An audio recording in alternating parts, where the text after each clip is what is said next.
All right, we are getting ready for a new semester of digital art. We know what our assignments are and our responsibilities are through going to the modules and the first day stuff and looking at the course outline and of course printing it out, keeping it with your sketchbook that you'll be turning in at the midterm, course outline right here. And being the second day of class, a lot is expected of us, so we're going to get started right away.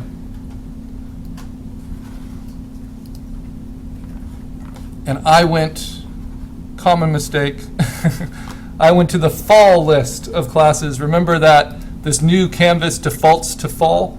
So now that we are in spring semester, you have to make sure you have that drop-down menu. Otherwise, you'll be going to an old class. Actually, you won't even be able to, but I'll be going to an old class. So let me open up the new one so we get to the new course outlines. In them, there will be links to your reading assignments that will help inform what we're doing in class.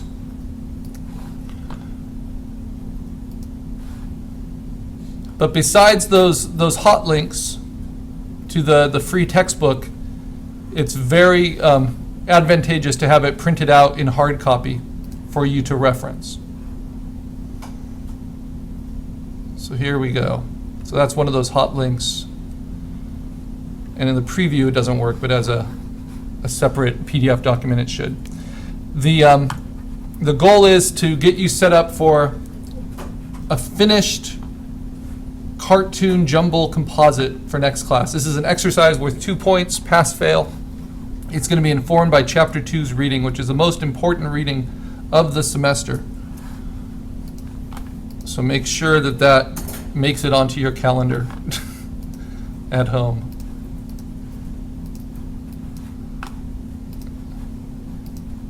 So, first, let's figure out who Arturo Herrera is, since I named this project after him.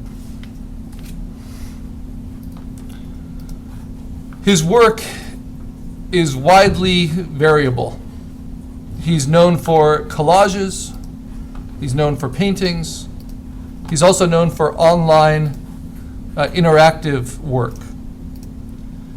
But what he loves to do, a theme throughout his work, is to take existing lines and existing visual information, especially from Disney, and recomposite them into his own original design work, illustration work, paintings, drawings, whether they're cut out of felt and hung on the wall, or whatever they are. And what the work of his that I admire most is line-based,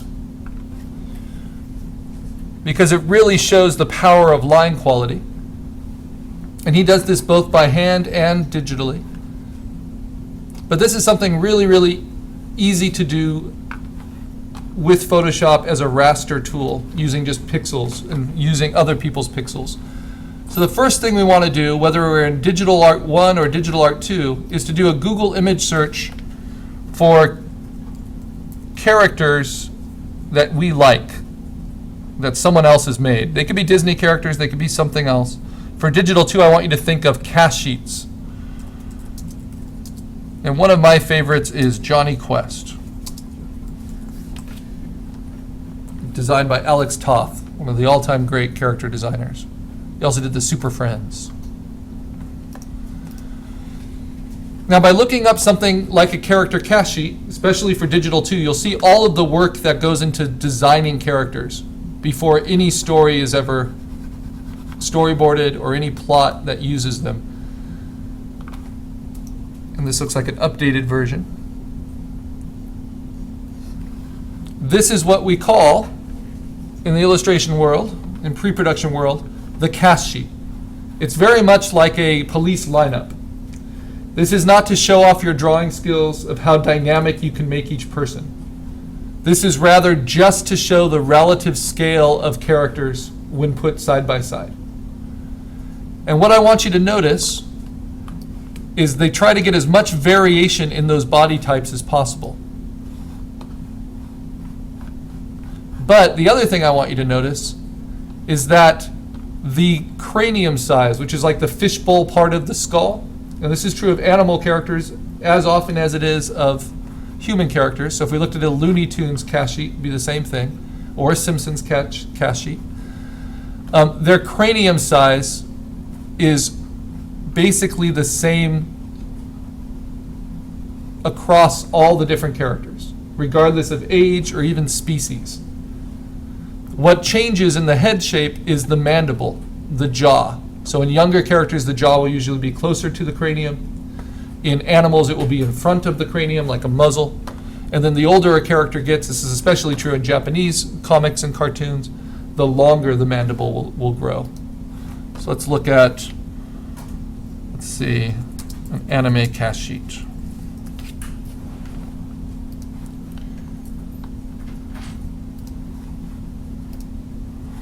So we have a very young, shorter character here, but her cranium size is the same as these characters, but you'll notice that that head is a lot longer than this head.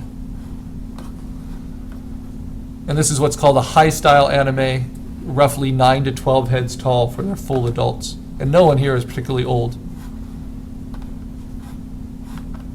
All right, how does this relate to just basic drawing?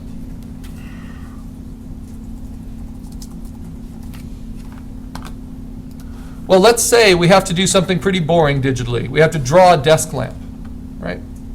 So I might find inspiration for a desk lamp. So when I ask Digital 2 to come up with their own cast of characters, they might draw inspiration from existing cast sheets. As well they should. Or when I ask you to do a cartoon jumble project like Arturo Herrera, it's not a bad idea to look at his work and to be inspired by different cartoons that you really appreciate. Here's a cartoon jumble kind of mixed with a Rorschach blot. But this is true even when we're doing something boring. So let's say I like this clip art version of a lamp. How can I approach that digitally? So we're going to open up Photoshop, which is our default raster program. Okay, so if I like this lamp, I'm going to want to view it full size, but I'll always do that in a new tab by right-clicking on View Image. So I can go back to my search, because maybe I want to look at lots of different lamps. And I see, oh yeah, it's pretty high resolution for inspiration. It has this watermark so I don't steal it as clip art. I have to create my own, but that's not difficult. And same thing if you're looking at characters. So if I want to look at the dog in Johnny Quest, I can't think of his name, I might look for images of him. Bandit, his name is Bandit, just came to me. All right.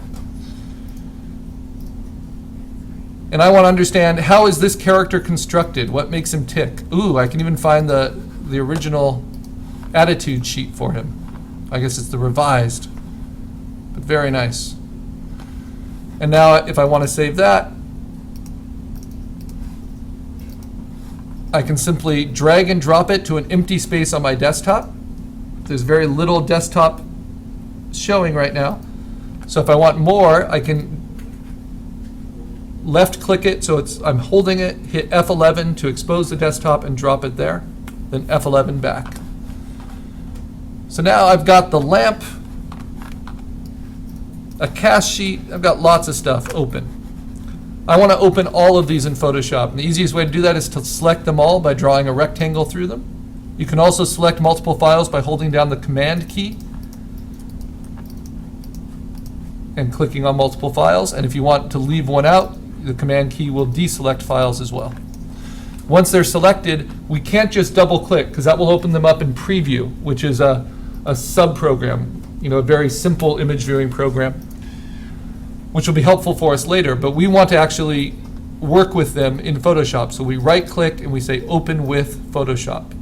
The other option is we can drag them down to the Photoshop icon, but that often causes mistakes if we don't put them in exactly the right spot. All right, if you have multiple files that you've opened up, as I have, they'll appear as different tabs within the Photoshop's main window, like like an internet browser in different tabs. And in this case, I want them all floating separately. So I go up to Window, Arrange, and I'm going to say Float All in Windows. So they'll each get their own floating space. That allows me to shrink some of them with the shortcut Command minus that we'll be using. And now I can easily access all of them. What are we going to do? Well, I want to understand the basic shapes so that I could draw it for myself. So first I'll take something really simple like a lamp, and I'm going to click on it, so I'm selecting this image, and say New Layer. So instead of drawing on top of these pixels and replacing them, I'm going to draw with tracing paper over the top, a new layer. And that's done within the layer window off to the side. This should always be visible. If layers is not visible, go to Window and make sure there's a check mark next to layers. And then it looks like a Post-it note. It's within that window, down by the trash can in that window. And that will create a new blank layer. Notice the transparent grid, that means transparent. Now I'll choose my brush, and I'm going to pick a color by clicking in this foreground color square, double-clicking. And because I am an old school illustrator, I will use a blue line color pencil. Now what brush should I use? If I click on the brush options drop down right here, I'm going to use a very basic brush, but because I'm using a tablet, I want it to be not these first two, which don't have any pressure sensitivity. I want it to be one of the second two, either soft-edged or hard-edged. I'm going to go with hard-edged. And you'll see that when you draw with that, the harder you press, the larger the mark you'll make.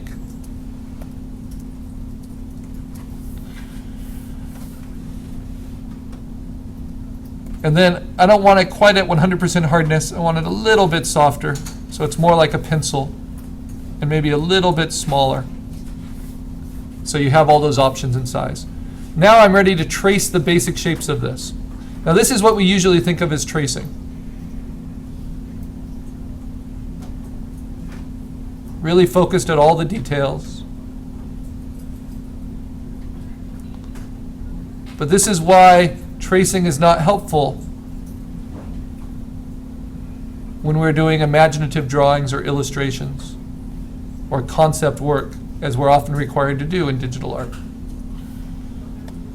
That drawing is awkward. It's not bad, but it is also not repeatable. If I try to repeat that drawing,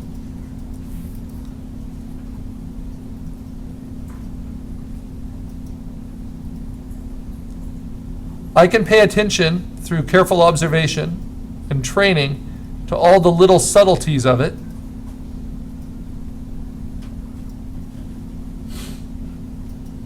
But it will not match up exactly. It is based on details instead of on structure. So you see mine was a lot taller and thicker than it should have been. So if I wanted to match what I was tracing exactly, just drawing the particular details of any object, even a simple object, is not going to do what you want it to do. So instead of this, we are going to trace it with basic shapes. And that's the whole point of this. This is true of designing a cast, or designing a gun, designing a building, designing anything. So I'm going to take my pencil, I'm going to create a new blank layer, and I'm going to introduce you to the concept of basic shapes. There's only 5. The circle, the oval, the square, the rectangle, the triangle. We all know these shapes. They are easy to reproduce. I add one just for expediency, which is the wedge, which is a triangle with its head cut off. And if I needed to, I could make that with 3 triangles, but that just wastes a lot of time. With these 5 shapes, and made easier with the 6th addition of a wedge, I can make any 2-dimensional object I like, no matter how complex. So I'll demonstrate that really quickly. First, I'm going to start with the biggest, which is going to be one big wedge right here. Notice how I'm going outside of the form. These are simple basic shapes. And now I will use the other basic shapes in the next demo to finish it off.